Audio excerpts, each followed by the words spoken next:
Welcome to my little corner of the internet, where we celebrate creativity and growth. Thank you for choosing our video on China and Vanuatu relations. Sit back, relax, and enjoy the ride. The Republic of Vanuatu and the People's Republic of China (PRC) established official diplomatic relations on March 26, 1982. China established an embassy in Vanuatu in 1989, while Vanuatu established an honorary consulate in China in 1999. It officially became an embassy in 2005. The current ambassador of China in Vanuatu is Liu Quan. The current ambassador of Vanuatu in China is former Minister of Finance Willie.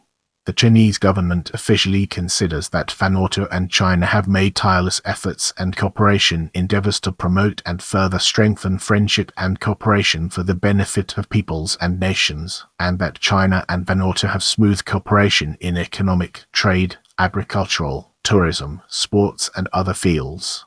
For its part, the government of Vanuatu officially considers that China and Vanuatu have enjoyed a vibrant and long-lasting relationship based on mutual understanding, friendship, and genuine cooperation, and that Vanuatu's relations with China and adherence to the One China policy are one of the fundamental pillars of Vanuatu's foreign policy.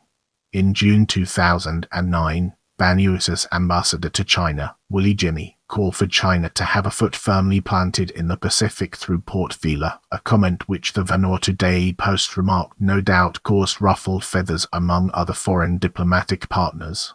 As we move forward, let's uncover the untold stories and fascinating intricacies of context. Detailed article, SinoPacific Relations. Oceania is, to the People's Republic of China and the Republic of China Taiwan, a stage for continuous diplomatic competition. 8 states in Oceania recognize the PRC, and 6 recognize the ROC. These numbers fluctuate as Pacific Island nations re-evaluate their foreign policies, and occasionally shift diplomatic recognition between Beijing and Taipei. In keeping with the One China policy, it is not possible for any country to maintain official diplomatic relations with both Chinas, and this either factor has resulted in the PRC and the ROC actively courting diplomatic favors from small Pacific nations. In 2003, the People's Republic of China announced it intended to enhance its diplomatic ties with the Pacific Islands Forum, and increase the economic aid package it provided to that organization. At the same time, PRC delegate Xu Wenzhong added, PIF should refrain from any exchanges of an official nature or dialogue partnership of any form with Taiwan.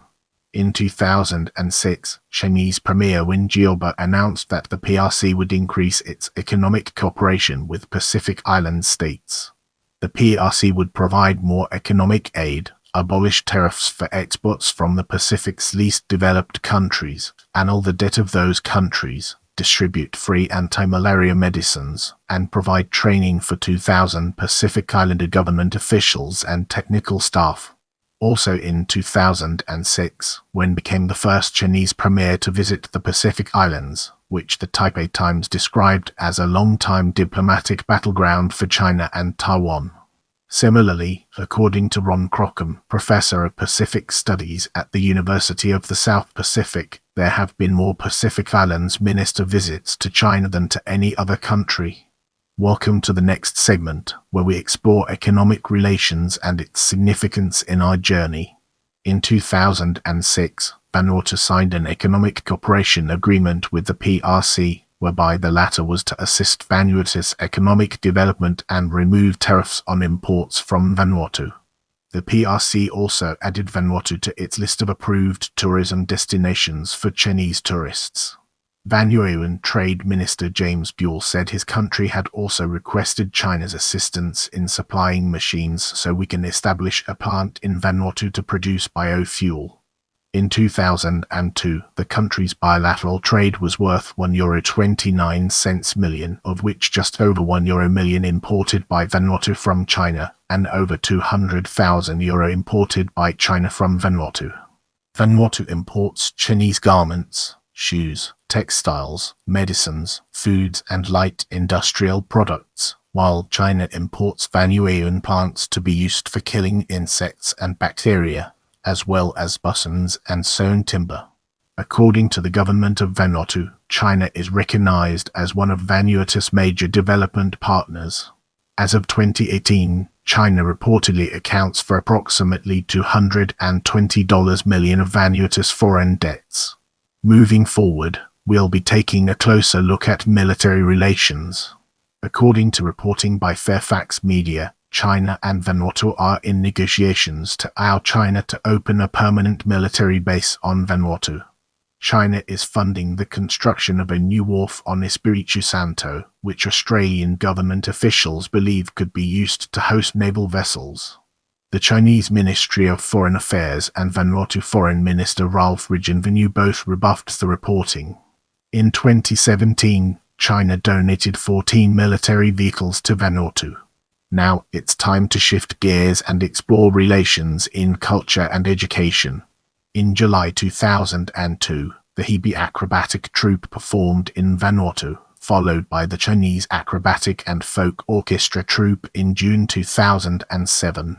Since 2005, the Chinese Central Television has been broadcasting in Vanuatu. Chinese Radio International has been available to Vanuatuan listeners since 2007. In terms of education, since 1995, China has provided quotas of scholarships for Vanuatuan students to study in China. 9 Vanuatuan students were provided with scholarships in the university year.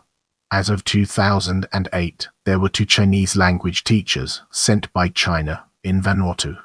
In this segment, we'll be unraveling the complexities of relationship with Taiwan and exploring its multifaceted nature. From 1982 to 2004, Vanuatu consistently recognized the People's Republic of China. In November 2004, Prime Minister Serge Vo briefly established diplomatic relations with the Republic of China, Taiwan, before being ousted for that reason in a vote of no confidence the following month. Vanuatu has recognized the PRC ever since. Nonetheless, Vo remained a critic of what he perceived as China's excessive influence on the Vanuatuan government. Now, let's dig deeper into recent developments and unveil the hidden treasures it holds within. In July 2019, 6 Chinese nationals, some with Vanuatuan passports, were deported from Vanuatu to China on accusations of internet scamming. The incident drew condemnation from abroad as the individuals were not given the chance to appear before a court and were held for days without charge. In November 2019, expatriate Dan McGarry, who is the media director of the Daily Post newspaper in Vanuatu, was not allowed to return to the country after Prime Minister Charlotte Salway accused him of negatively reporting the country's ties with China. Thanks for being a part of this amazing journey. I can't wait to bring you more exciting content.